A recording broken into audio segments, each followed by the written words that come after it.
It's one thing if you're sad because you've lost people.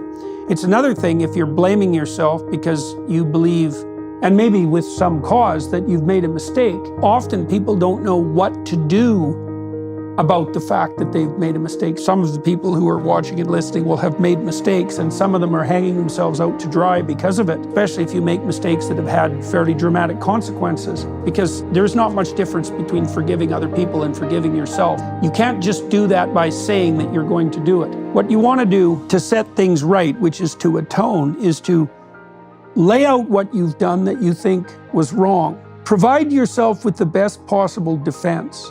So, there's a reason in our legal system that we start with the presumption of innocence. But you got to do that with yourself. So imagine you're taking yourself to task because you did some things wrong. It's like, okay, list them out in your imagination or write it down. But then you got to defend yourself as thoroughly as you possibly can, which doesn't mean you're trying to get yourself off the hook. It means that you're trying not to take yourself apart more than is necessary.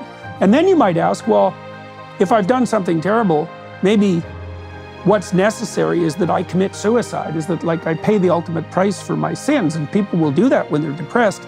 And that's not right, because actually what you want to do to atone is to set yourself back on the right track. So the precondition for forgiving yourself is, first of all, to sort out whether or not you're accusing yourself too viciously. Then let's assume that there's some evidence, compelling evidence, that you did do something wrong.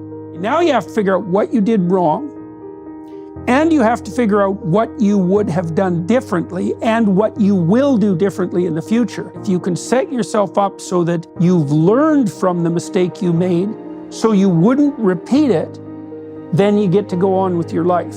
The devil in your mind that's still accusing you might say, well, what you did is so terrible that you should never be let off the hook. If that's the criteria that you use for judgment, then everyone's doomed, because everyone makes mistakes in their lives. And I would say probably everybody makes unforgivable mistakes.